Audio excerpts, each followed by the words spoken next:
Hello, welcome to another exciting episode of Myco. Go, go, go! Wah!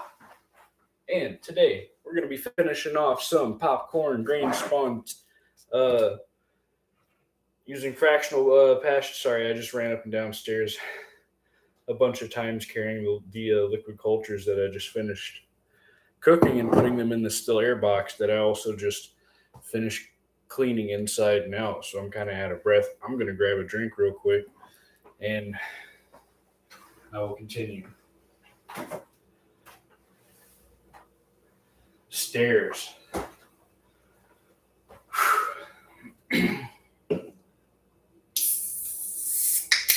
So anyway, yesterday, about 24 hours ago, we cooked us some, and we hydrated some popcorn grain spawn by cooking it about 45 to 50 minutes at a high simmer, medium to high simmer.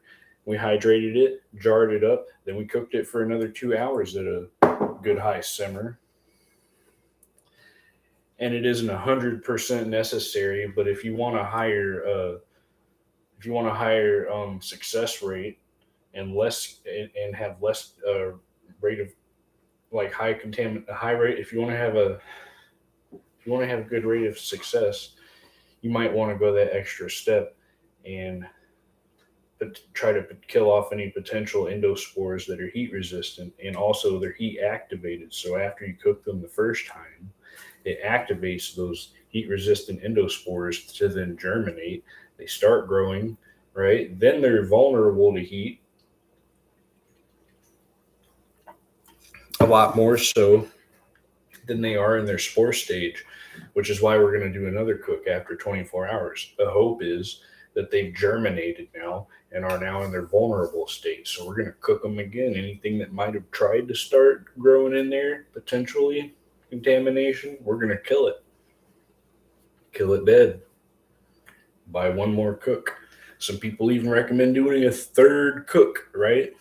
I considered it, but this is food grade. This isn't like animal feed, right? If it was, then I definitely probably would surely consider doing like even a third cook, just in case, to be extra careful, right? And you can cook it 3 or 4 times. If you're feeling froggy and you got the patience to do that, go for it. I'm not knocking you. I'm gonna get some hot water going and heat up, and I'm gonna add hot water to this jar and then heat it up even further in my microwave, get it pretty hot. And then I'm gonna put it in this. I'm gonna add some more hot water to the pot that I was already using. Still got really hot water in it, but not enough. Not enough for another hour and a half to 2 hour cook for popcorn. So I'm gonna have to add some more hot water. I could just add hot water to it straight from the sink. I guess I could. I mean, I'm going to turn it back on high anyway. Let's see what this does.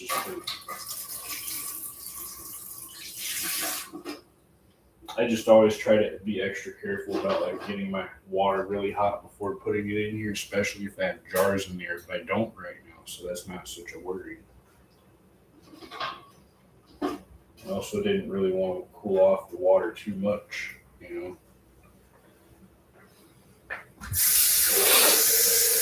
How's everyone doing out there in the World Wide Web? On planet Earth, third rock from the sun, Milky Way. Milky Way!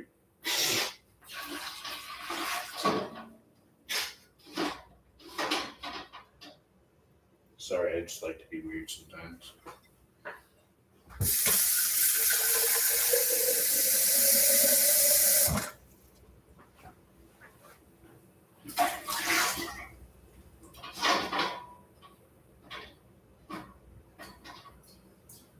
That's more than enough. I'm all right with that. This isn't for pressure canner sterilization. This is just for pasteurization.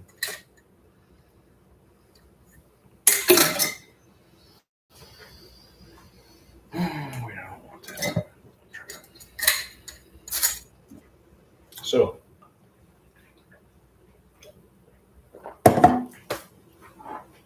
last time I cooked these, right, I gave them a hot shake. I'm trying to get rid of this light in the background. I figured out I'll get a light just for studio purposes, and I'll get rid of even using the ceiling fan light. But anyway, last time I cooked these for 2 hours in the jars, right, at a medium to high simmer, and I got them out and immediately like tightened the jar lids, and I just gave them a quick little hot shake, to redistribute the moisture that leached out of the grain and into the walls of the inside of the jar. So you want to give them a hot shake. Even after I get done this time, I'm going to do it again. I'm going to give them a hot shake. I'm going to tighten the lid. Like, I got to loosen the lid first. Right? I'm going to loosen the lid. Make sure it's loose. Put it in here. But when they're done, while they're still hot, I'm going to pull them out, tighten down the lid, and give them a quick hot shake. Even then. But this time I'm going to be done cooking them. So then when I take them out this time, and I just cleaned out my still air box, by the way, completely inside and out, clean, completely, best I could get it.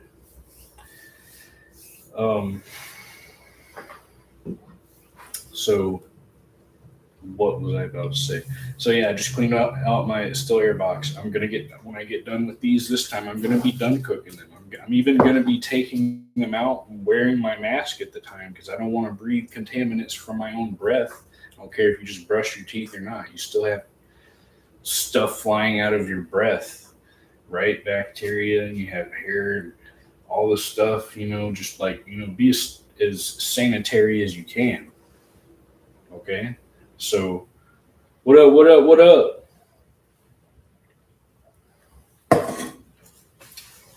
So yeah, when I get these out this time, I'm going to be wearing my mask. I'm going to tighten down that lid. I'm going to give them a quick shake. I'm going to put them in my still air box that I just cleaned out. And I'm going to close it up, let them cool off.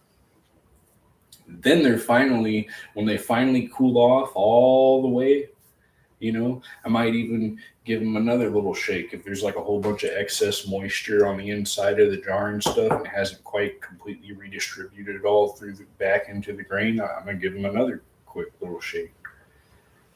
But I'm going to keep the lid tight and everything. Don't loosen the lid that time. After you're done cooking it this time, don't loosen the lid. They're modified lids. So whenever you're ready to use them, you just inject some liquid culture in there. That's what we're going to be doing. I'm going to show you guys how. How are you doing today, Tasman? How you been? I'm not going to lie. I'm kind of zapped, man. Like, I was out on the lake again, and just all the sunlight and just being out, can just drain you. You know what I mean? I might not seem like I'm super enthusiastic just right this second, but that's just because, man, the sun zapped me.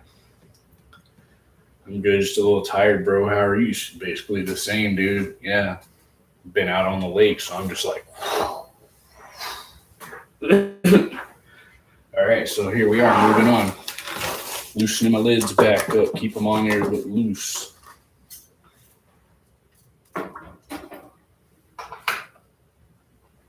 I'm going to get that up to a pretty high boil, then I'm going to turn it back down to a high simmer, then start my timer for 2 hours. Then we might do some talking and stuff, but I'm not going to do this whole dang video for a 2 hour long cook. I'm just going to explain in detail once more, probably. Just for good measure, I'll explain everything again at the end of the video, what I'm going to do once I'm done cooking them for the second time. I guess if you want to get technical, it's the third time, because I cooked them just to hydrate them. Then I cooked them once I've jarred them up. Now I'm cooking them a third time, right? But really, the first time was just to hydrate,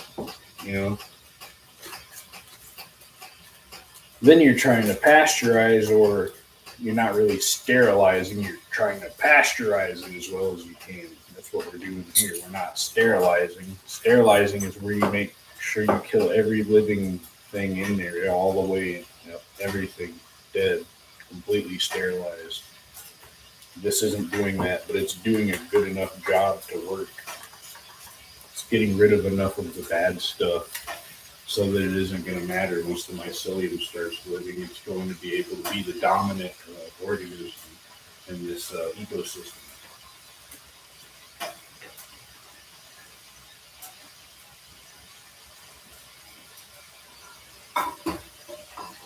Honestly, though, I'm starting to believe that mycelium likes a challenge, in a lot of ways. So, like, a little bit of competition, just a little bit, is really good.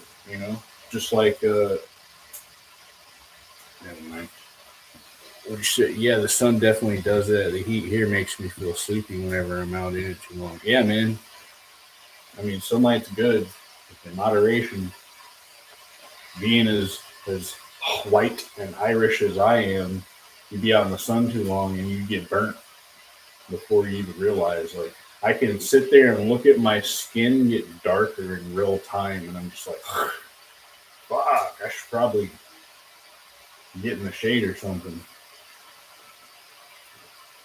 I'm just now finally like healed up from my nose being burnt last time I went out on the lake. I didn't get burnt this time, but that's because I already started to develop a little bit of a tan. You know, I usually burn like once, and then I'm good for the rest of the year. It still sucks. I guess I could wear a sunscreen, but I don't like to. Just don't like to.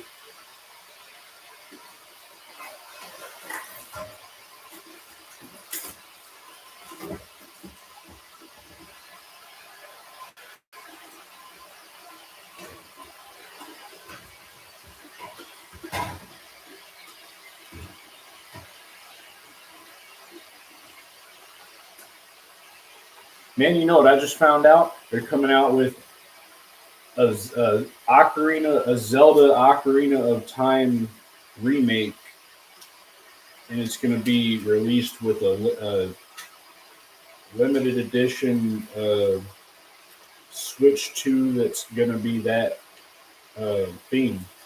Apparently, maybe. I guess it's a possibility. I don't really know. I think it'd be dope if they do, though. Be like cool if you did. Didn't you say you've never played a Zelda game ever? Like, ever? I can't believe that, dude.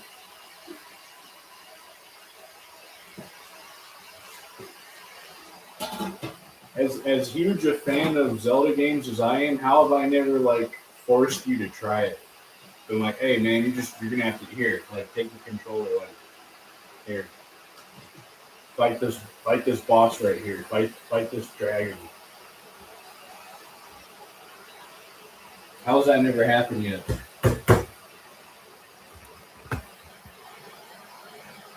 Zelda's my shit, dude.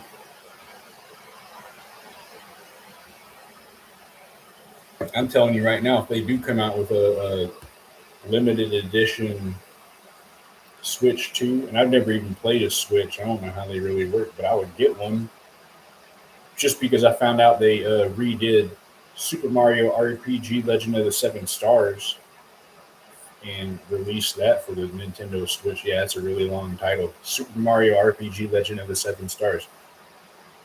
It's a really fun game, though. It was the first RPG Mario game ever, and it was one of the best. I like Paper Mario, that's cool and all. But I love Super Mario RPG Legend of the Seven Stars. And I'm going to get a Nintendo Switch just to get that. Actually, first, I want to get one for Joaquin because I kept saying I was going to get one for him, and I'm still going to.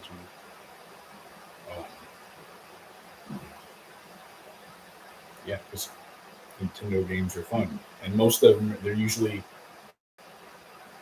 Nintendo is, for the most part, I feel like, compared to other game companies, they're sort of like more family oriented. They have more children friendly games like Mario Party, Mario Kart,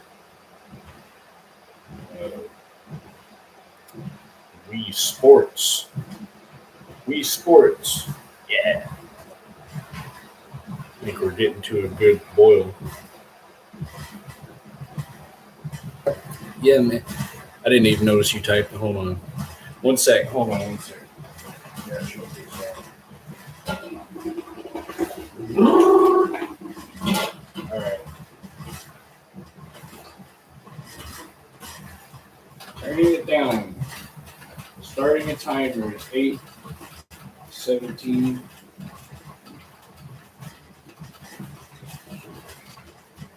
Sorry, just one second. I gotta do this real quick. Real quick.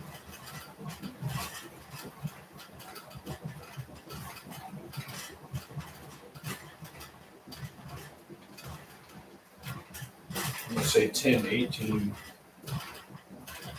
This is 2 hours and 1 minute.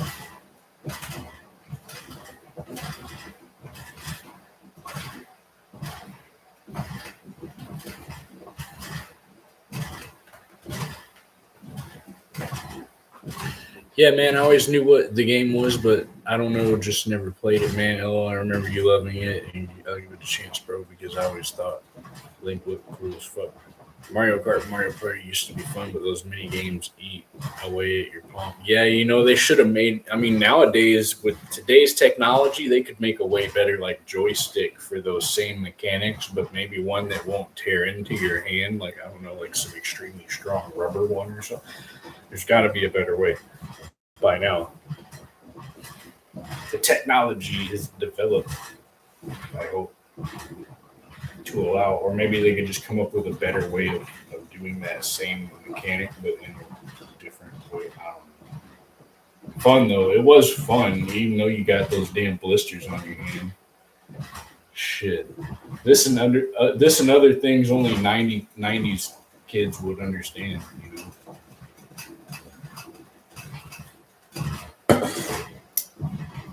For sure. I'd play N64 right now if I had it. Right now. Not even kidding. But yeah, I want to say the first Zelda game I ever played was A Link to the Past, and it's not my favorite, but I do like it. It's a classic. It's the classic to me. I've never even played the first or second one.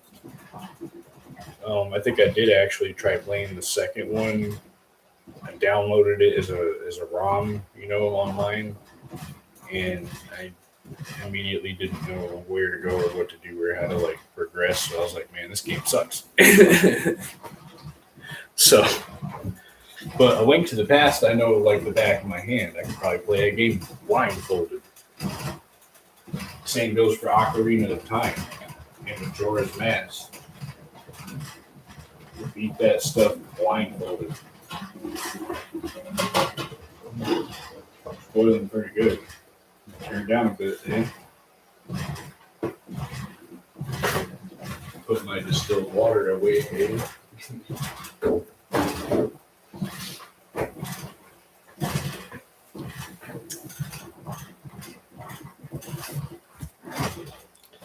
Yeah, dude.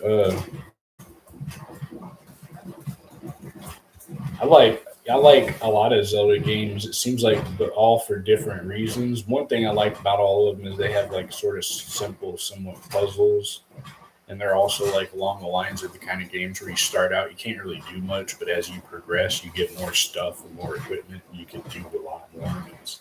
And it gets to be pretty fun. Starts out, you can't do anything. You got to just basically learn the mechanic. That goes for a lot of games, though.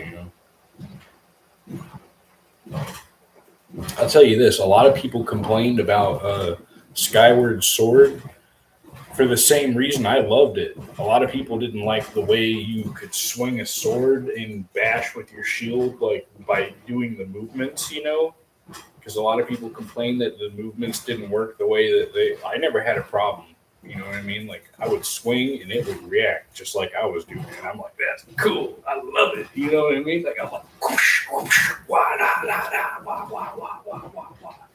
There's a mini game on Skyward Sword where you go to this one floating island and you go inside and it's like this bamboo garden or whatever, and there's this swordsman guy and he's like, oh, let me see how many times you can cut this bamboo before it like falls over. Like how many times you can cut one stalk of bamboo over, like how many times can you do it before it falls over? And that was like such a fun game, like mini game in that one. In the whole game, you have to keep distilled water in the refrigerator. I recommend you do after you open it. Before then, you don't. But after you open it, I would, because especially if it's like anywhere near where light can hit it, it can, especially if it's at room temperature or warmer, it can like grow algae. You know what I mean? Even if it's, I guess, even if it's distilled. But that's because you open it. You know what I mean? Like you open it, suddenly there's stuff that can like get in there and then grow. So it's better to keep it in the fridge. For a long time, I've considered just buying a water distiller, you know, so I could just distill my own tap water with a distiller. I mean, they're not really that expensive, but I just never have. Yep. It's still at a bit of an aggressive boil. I'm going to turn it down a bit.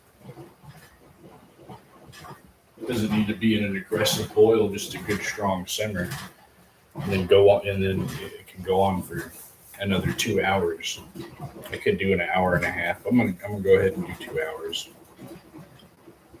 At a strong simmer, it's not like it's not gonna overcook the grain or anything like that. But this is also why you plan ahead. And if you're gonna do really long cooks or multiple cooks like I'm doing now, you especially don't want to you don't want to completely cook your grain when you're just hydrating it.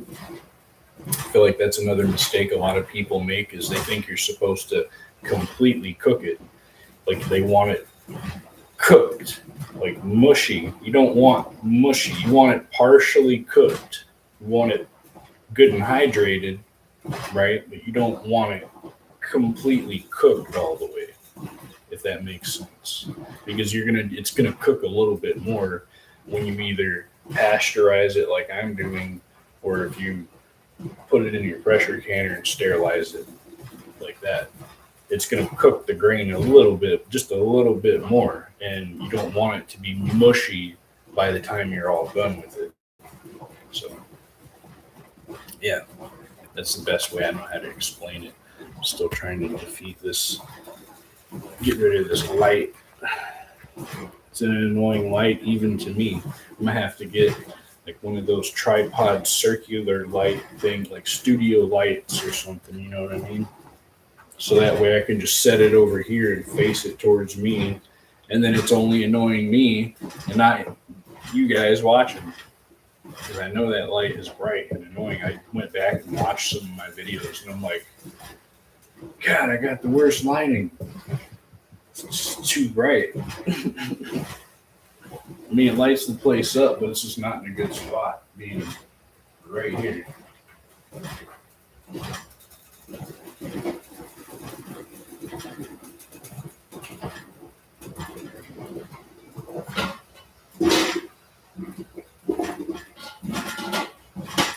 It's not at an aggressive boil anymore, but it sounds like it just because the trivet is uneven and it's just it's kind of moving back and forth as it bubbles. As bubbles move underneath the makeshift trivet that I have them on. It's just a lid, metal pot lid flipped over. It's got like rings to keep it level, jar rings. So it's like kind of, as the bubbles are pushing it, it's just kind of doing like that. So it sounds like it's aggressively boiling, but it's not. It just sounds like it. If I had my old trivet, my old rack that would sit at the bottom and it had feet and everything, it would be level and it wouldn't be like moving around and stuff. But maybe the movement will help thoroughly pasteurize through all the grains or something. I don't know. Maybe it'll be a benefit somehow. Not really sure. I know I got plenty of water in there, though. I don't have to worry about putting any more water in. I shouldn't.